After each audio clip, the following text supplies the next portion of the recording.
रही है, क्योंकि बिहार के अलग अलग इलाकों से इस तरह की खबरें निकलकर सामने आ रही हैं। और वो खबरें कौन सी हैं, पहले ये देख लेते हैं, फिर आपसे बात करेंगे। तो आपको बता दें कि खबर भागलपुर से है, जहां पर एक तरफ तो सरकार कानून में संशोधन करने की तैयारी कर रही है, दूसरी तरफ कई इलाकों से जहरीली शराब पीने से मौत की खबरें निकलकर सामने आ रही है। हालांकि आपको बता दें कि अभी तक आधिकारिक पुष्टि नहीं हुई है, लेकिन अगर बीते 10 दिनों की बात करें तो अब तक 24 से ज़्यादा लोगों की मौत संदिग्ध हालत में हो चुकी है। और यह आशंका जताई जा रही है कि सभी की मौत जहरीली शराब की वजह से हुई है, लेकिन प्रशासन इसकी पुष्टि नहीं कर रहा है। कल देर रात तक साहिबगंज में कुल 3 लोगों की मौत हुई थी। इसके बाद शहर के साहिबगंज सुल्तानगंज सड़क को जाम कर लोगों ने जमकर हंगामा किया।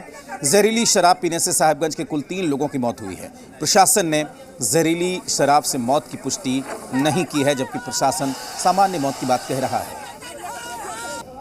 घटना है कि यह साहिबगंज में दारू धड़ल्ले से प्रशासन की मिलीभगत से बिक रही है। इसकी सूचना हमने एसएसपी साहब के मोबाइल पर फोन करके दिया, उन्होंने फोन नहीं उठाए। आज जो खुलेआम दारू बिक रहा है और जहरीली शराब बेच रहे हैं, ठीक है, जिससे हमारे समाज की 4 व्यक्ति का मौत हो गया है, ठीक है। और खुलेआम बेच रहे हैं दारू यहाँ। जैसा कि अभी यहाँ पे जो माहौल है, यहाँ पे ये श्याम चौधरी के घर में मुन्ना चौधरी है, ये 2 आदमी मिल करके यहाँ पर से शराब का विक्रेता है ये लोग, ऐसा सुनने में। और यहाँ पे ऐसा हो गया कि 4 आदमी इसी के यहाँ से शराब ले करके पी करके, शायद जहरीला शराब था, इस कारण से उनकी मृत्यु हो गई है। हम लोग तो सदन में और बाहर भी कई बार आवाज उठाए हैं कि शराब बंदी पूर्णतः लागू नहीं है, जबकि हम ही लोगों ने सब मिलजुल के सदन में बंद किया था। उनके प्रशासन के पदाधिकारी मिली भगत से शराब आता, शराब में नकली शराब। मैं तो परसों भी यहाँ मौतें हुई हैं, और आपको बताया पूरे बिहार से सूचना आ रही है, गोपालगंज हो, मधेपुरा हो, वहां मौतें हो रही है, कल भी हुई है। और जी मीडिया संवाददाता आशुतोष चंद्रा हमारे साथ जुड़े हुए हैं। आशुतोष, भागलपुर से खबर आई, बिहार के कई इलाकों से इस तरह की खबर आई, और पिछले अगर 2-3-4 महीनों की बात करें तो तमाम ऐसी खबरें आई हैं जिसने सरकार को कहीं ना कहीं, सरकार चाहे कुछ भी कहे, लेकिन कहीं ना कहीं इन घटनाओं ने, प्रशासन की इन कमजोरियों ने सरकार को बैकफुट की तरफ धकेला है इस कानून को लेकर। आशुतोष। नहीं, स्वाभाविक तौर पर, और आप देखेंगे कि सिर्फ भागलपुर की बात नहीं करेंगे, आप ज़रा देखिए इधर मधेपुरा से भी खबरें आ रही हैं, 2-3 जगहों से खबरें आ रही हैं, और पिछले 10 दिनों में 14 से ज़्यादा लोगों के संदिग्ध परिस्थिति में मरने की बात सामने आ रही है।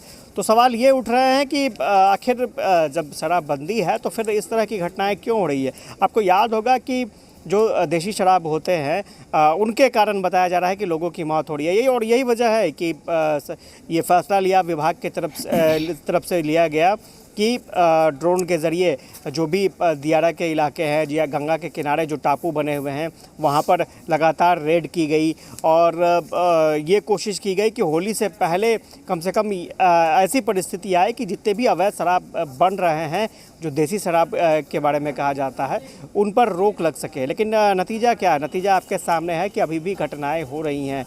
तो एक तरफ सरकार अमेंडमेंट जरूर लाने जा रही है अपने स्तर से, और लेकिन इस विषय पर भी सोचना होगा कि जो लोकल स्तर पर जो ऐसे तबकों के बीच में जहां पर लोग शिक्षित कम होते हैं, और वो इस तरह से जो भी जश्न का माहौल होता है या त्यौहार का माहौल होता है, उस वक्त इस तरह के शराब का सेवन करते हैं और मौत के गाल में समा जाते हैं। तो ये कोई पहली घटना नहीं है। इससे पहले अगर पिछले साल की बात करें तो पिछले साल भी इस तरह की घटना हुई थी, नवादा में घटना हुई थी, इसके बाद गोपालगंज, बेतिया, चारों तरफ से सूचनाएं मिल रही थी।